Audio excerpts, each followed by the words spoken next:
E eu lembro que eu vim pra cá, o que mais me marcou foi em 1991. Eu peguei ônibus com alguns amigos, sem ingresso.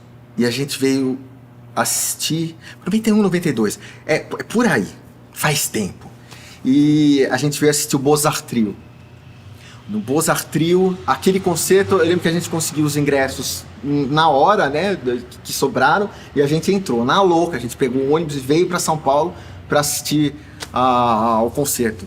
E foi incrível, assim, para mim foi uma experiência incrível, um teatro, assim, né, maravilhoso, músicos maravilhosos, né, o Menachem Pressler, naquele piano, uma coisa maravilhosa. E depois eu fui encontrar o Menachem Pressler no meu doutorado em Indiana. Ele era o professor de piano lá. Isso me marcou, porque é algo que é uma linha que foi e demorou mais de 20 anos para acontecer, né?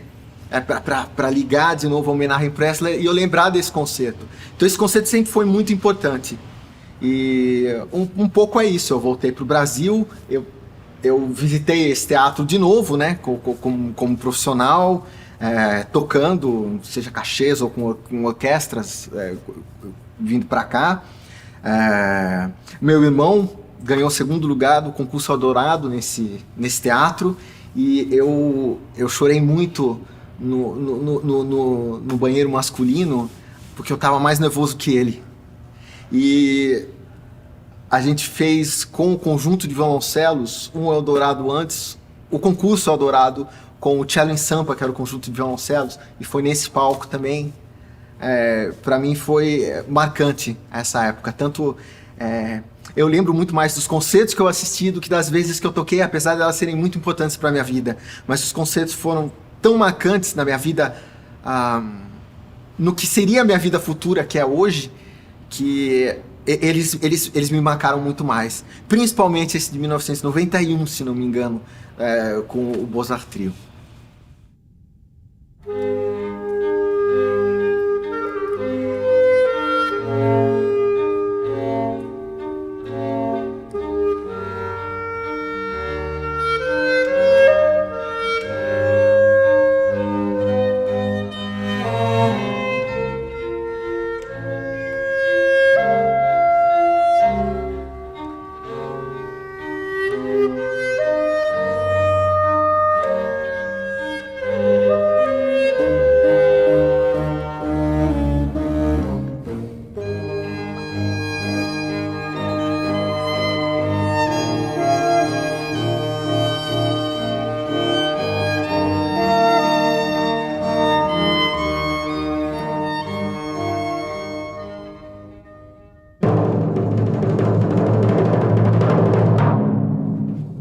Então, por exemplo, em Beethoven, os finais das sinfonias, dos movimentos, costumam ser. Ponto. Não tem. Alguma coisa assim, extravagante, assim. Não, costuma ser. Historicamente, assim, os tímpanos, eles vêm da questão árabe, né, da sociedade. E eles surgem na Europa na Idade Média, vêm para a Europa na Idade Média. E eles primeiros eram tocados em cima do cavalo, né? E sempre em pares, né? De um lado, em cima do cavalo.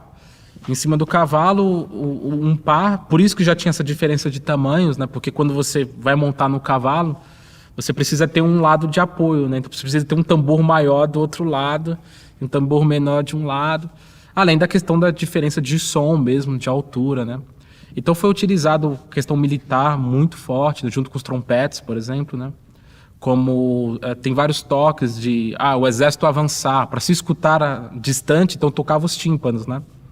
Ou instrumentos anteriores aos tímpanos que tinham características semelhantes, né? São instrumentos de membrana, né? Da família dos membranofones, e eles possuem uma altura quase definida, assim, uma nota definida, né? E essa fundamental é escrita na partitura, numa clave de Fá, normalmente, como os contrabaixos e tal. Mas a primeira função dos tímpanos era dobrar os trompetes. Era basicamente dobrava a mesma linha dos trompetes.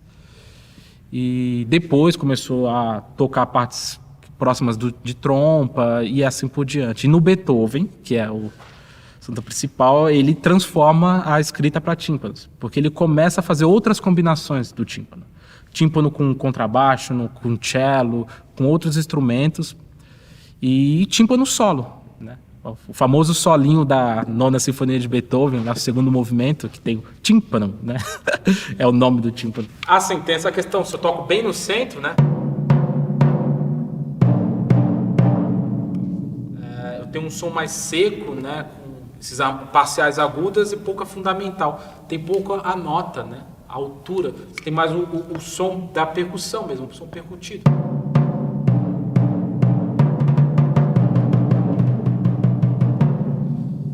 E se eu vou tocando um pouco mais para a borda, né, não estou na borda, eu vou tendo esse som mais da nota.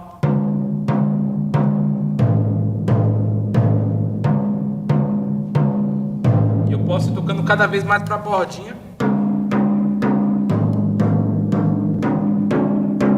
Vou tendo novamente mais parciais agudas, mas não tão abafado assim, né? Até tocar bem na bordinha. E aí tem os famosos rulos, né, trinados, tal, que eu posso fazer um trinado fechado, assim.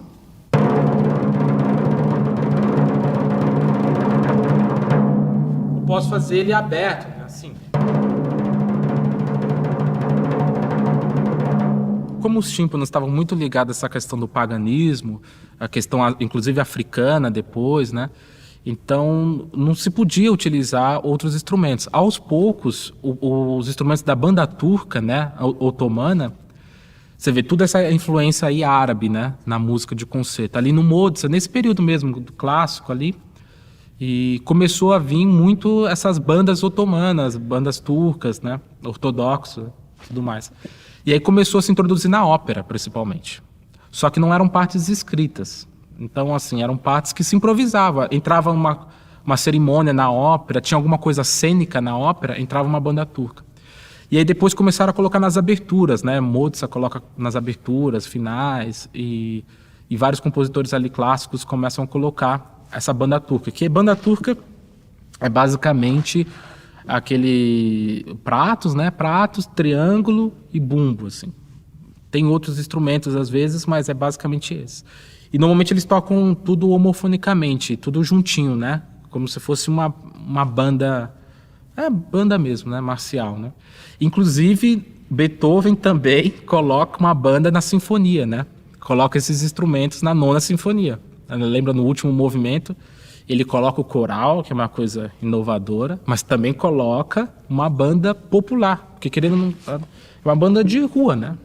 Os instrumentos de percussão, eles estavam ligados a essa prática da rua também, né? Assim como os de metais. Beethoven mistura bastante essas coisas, né? A percussão, ela sempre teve ligada a essa questão popular, a questão militar também, né? É tanto que o Beethoven usa eu acho que no Egmont, numa música incidental, que tem narrador, tudo mais, a música completa, ele usa fora de cena um tambor militar. Justamente no ponto da narração, como uma sonoplastia mesmo, né? No ponto da narração onde vem o exército, quem faz o exército é um tambor militar, uma caixa, fora de cena, né? Como uma coisa que vem da rua, justamente, né? E a escrita de tímpanos é bem isso. Então, quer dizer, ele inova nos tímpanos nessa questão de deixar uma pele super frouxa, outra pele super apertada, chegar no limite do instrumento. Vai chegar. Mas é isso aqui, mais ou menos, né? Dá pra ter uma ideia, assim. Quer dizer, essa pele tá mega solta e essa pele tá esticada.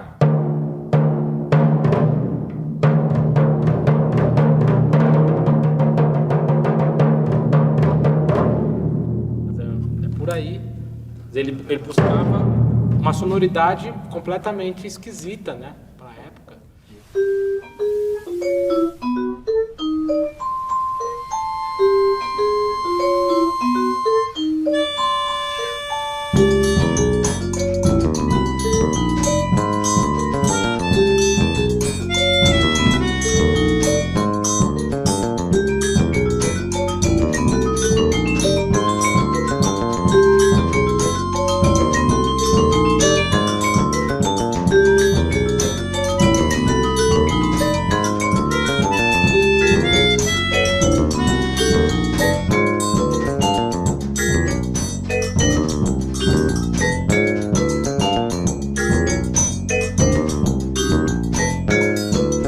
torto, todo torto, todo tempo torto traz tempo de pôr gozo, perigoso, meio grosso com piolho, puta festa foda, pede porco, pede políticos, pede tota como flor de pus, contra pus, caga com cuscuz, quero te ensinar a dançar um bom coco, deixa você muito torto, fazer você esquecer que tudo aqui fica torto o tempo todo por causa dele, você.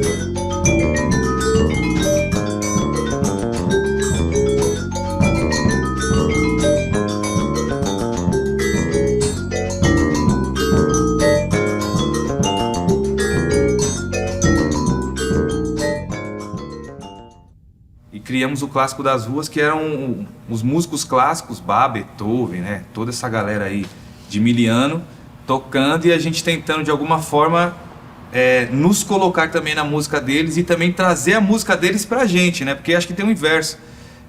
A gente também, de alguma forma, se olha assim, alguém que é grandioso, a tendência é se diminuir perante isso, né? E dentro da nossa grandiosidade de vivência, né, de tudo aquilo que a gente traz de memória e de bagagem, a gente falou, peraí, vamos conversar. Nenhum tá a serviço do outro, a gente tá todo mundo aqui junto e vendo o que ele fala, o que eu falo, como a gente conversa aqui para tentar fazer uma parada. E aí a gente criou esse espetáculo e daí as coisas foram acontecendo, né? Daí a gente começou a trazer essa visão mais periférica, popular, urbanona, para outras possibilidades de composição, né? Daí a gente foi desmistificando cada vez mais, inclusive pra gente mesmo, né?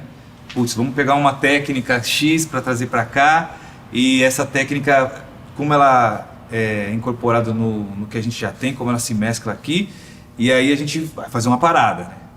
Sem julgamento de estar certo ou estar errado. Vamos fazer! O que surgir é a criatividade, é a expressão artística daquele pensamento, né? Daquela provocativa. A cultura urbana e popular, você aprende fazendo, né? Então, assim, na rua. Isso está na cultura popular nossa também, né? Que a gente está usando uma linguagem específica aqui. Mas como é que você aprende? Você aprende no dia a dia. Você aprende na sala de casa. Vendo vídeo. Você aprende com alguém que você está dialogando, você vê um gesto, o outro passa para você, mas não tem um...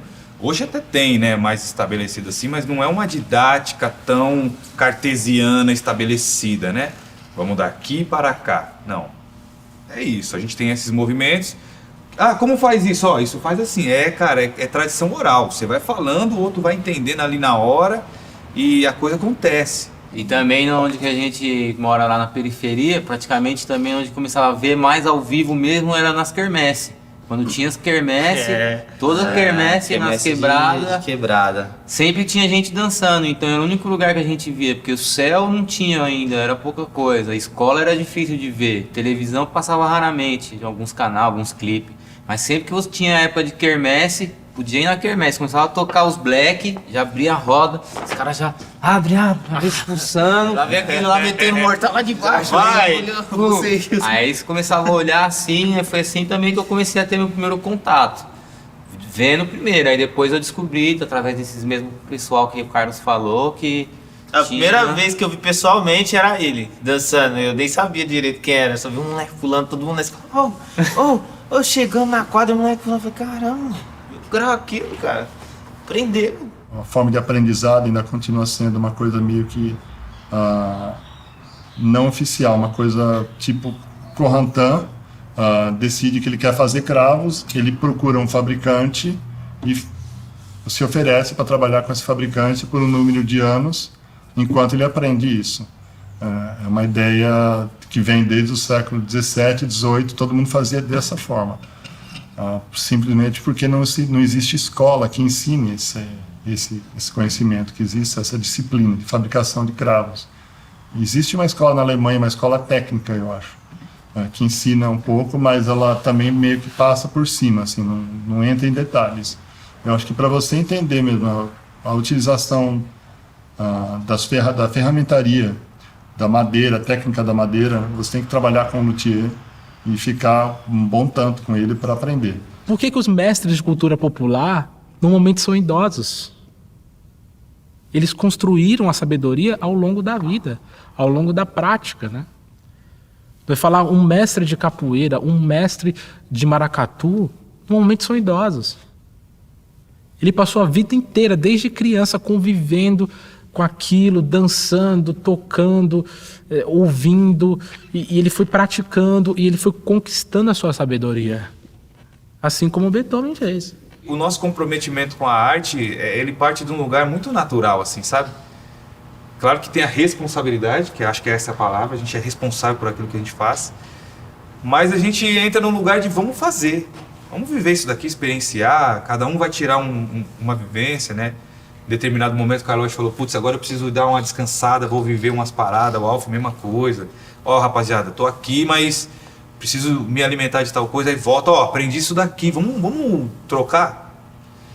E aí a gente vai fazendo arte desse jeito, né? Estando nos lugares que nos são possibilitados também, né? Pensando que sim, politicamente falando também, a gente está num espaço que ele dialoga com o que é público, o que não é, e acho que essa é a importância também da gente colocar isso. Quais são as portas que estão abertas para o urbano? Acho que fica essa questão assim, né? Qual é a porta real que você abre, por que você abre, para que você abre, né? Como eu disse, a gente não se apropriou assim de uma parada, né? A gente viveu. Então acho que é isso. Quando você abre a porta, você convida para entrar, né? Mas você quer que entre do seu jeito ou de um jeito novo que nascerá a partir do diálogo, né? Acho que a possibilidade é essa. Estar aqui eu acho que já é uma possibilidade de diálogo construído por muitos, né? Sim. E que isso reverbere, né? Que esse esqueleto que estamos aqui colocando essa energia na estrutura, e falar de estrutura é sempre muito simbólico, né? Colocar esse tipo de energia de construção coletiva nessa estrutura é muito importante. Então que essa energia de abertura, que ela reverbere quando essa estrutura receber outras estruturas, né? E traga nós aqui pra dançar aqui, quando tiver estrutura. Vamos dançar pra finalizar. Dançar com os caras cantando e a gente metendo um... Inauguração. Ia ser top, hein?